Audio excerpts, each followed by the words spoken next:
All party delegation जो central government ने बनाया है उसमें आपका भी नाम है। वर्ल्ड प्लेटफॉर्म पे इंडिया को रिप्रेजेंट करना है ऑपरेशन सिंदूर पे, आपको क्या कहना चाहिए?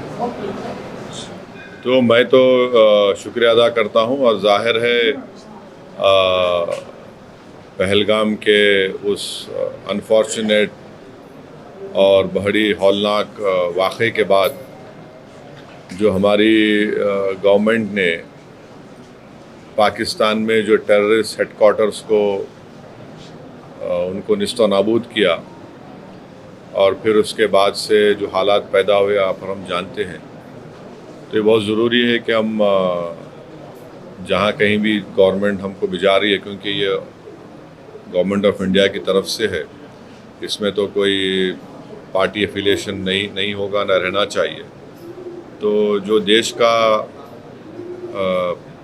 देश के हित में, जो देश में जो मुल्क में पाकिस्तान और उनके स्पॉन्सर्ड टेररिस्ट की तरफ से जो हमारे मुल्क में आतंकवादी वाक़यात हो रहे हैं, तो ज़ाहिर है उस पर हम तमाम को जाकर उनको बताना पड़ेगा। और भी डिटेल मीटिंग होगी जाने से पहले हमारी, तो उसमें और डिटेल हमको बातें मालूम होंगी। मगर फ़िलवक़्त तो मुझे लगता है कि हमको तो भारत का जो स्टैंड रहा है कि हम टेररिज़म के ख़िलाफ़ थे, क्योंकि टेररिज़म के हम विक्टिम रहे हैं और ख़ास तौर से एक पड़ोसी मुल्क बार बार हमारे मुल्क में आतंकवाद बोलिए, दहशतगर्दी को यहाँ पर प्रमोट करता है, सरपरस्ती करता है।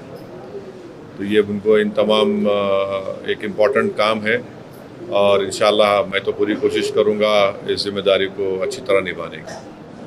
तो कितनी ज़रूरत लगती है इस तरह के डेलीगेशंस को जो है इस वक्त में जाना और दुनिया को बताना, बाकी देशों को भी? देखिए, पहले भी जब अटल बिहारी वाजपेयी वज़ीर आज़म थे, फिर उसके बाद एक डेलीगेशन गया था। फिर उसके बाद 2008 में जब 26/11 का हुआ, उसमें भी उस वक्त डॉक्टर मनमोहन सिंह की सरकार ने एक डेलीगेशन भिजाया था। तो ये हमारी जिम्मेदारी है, हम पब्लिक के रिप्रेजेंटेटिव हैं, जनता ने हमको चुनकर भिजाया है। तो चुनकर सिर्फ यही नहीं भिजाया कि हम सिर्फ अपने कॉन्स्टिट्यूंसी के बारे में बात करें, बल्कि हम लोग भारत की आवाम को रिप्रेजेंट करते हैं। और आज भारत की आवाम बेचैन है, तकलीफ़ में है, और ख़ास तौर से बेचैन और तकलीफ़ में इसलिए है क्योंकि वक्तन फ़ौक़तन ये दहशतगर्दी के, आतंकवाद के वाक़यात होते हैं। और पहलगाम के बाद तो इस देश में बहुत ज़्यादा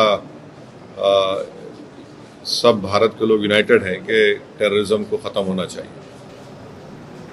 So which areas will you visit, countries, which regions will you be visiting, and what will be your area of focus? Because terror against terror and against the Pakistan operation, that is a larger thing. But so as of now, what I know is that the group I belong to will be headed by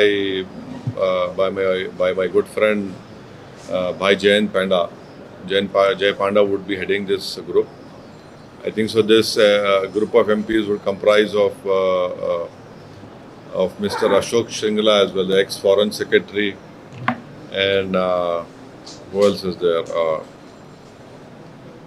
Nishikant Dubey, Fangon Konyak MP, Rekha Sharma, Satnam Singh Sandhu, Mr. Ghulam Nabi Azad. And the countries, I think so, will be going to UK, France, Belgium, Germany, EU, Italy and Denmark. Can you repeat the country? Can you repeat the country?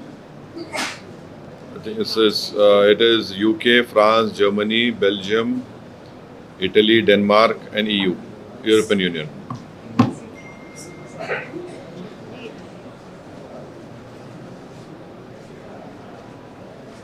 So इसके बाद फिर से कोई सरकार के साथ meeting होगी sir आपकी? नहीं मालूम, अब जाने से पहले तो मीटिंग होनी चाहिए।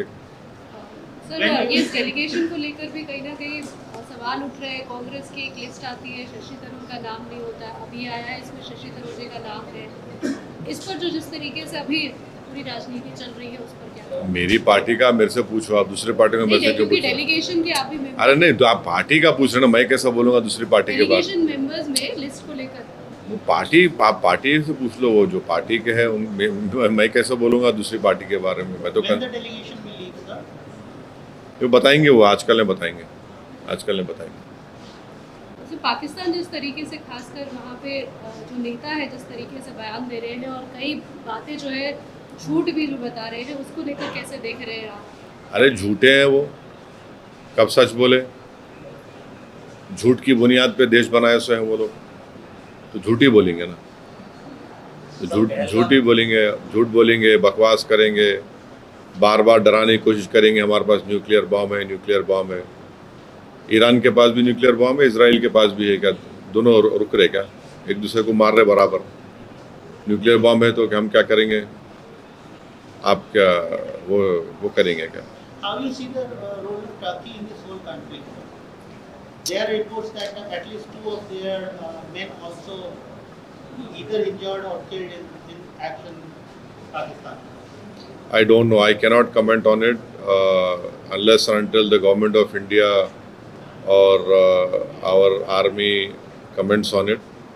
But I can only say that the Turkey must reconsider their stand of supporting Pakistan, and Turkey we must remind Turkey also that there is a bank called Ish Bank,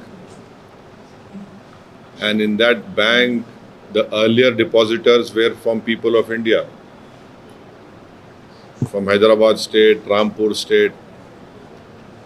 There are many historical connections with India, and you must know that till 1990 Turkish language was taught in Ladakh area. You know, we must also tell them that till 1923, if I am not wrong, or till 1920s, northern Turkey people used to come to Ladakh, and then from there they used to go to Mumbai to perform their Hajj. And also, lastly, we must constantly remind Turkey that there are 220 million Muslims, honorable Muslims living in India. So this whole boogie of Pakistan that, oh, this is 20 crore के करीब है ना, अब 120 million. हाँ, in India 20 crore लिखे, 20 crore. So this boogie of Pakistan is a Muslim country. There are more Muslims in India than in Pakistan, and Pakistan has got nothing to do with Islam at all. The way they are behaving, the way they have behaved so far. So I hope, I am sure the government of India sees of this matter, and they must look into it.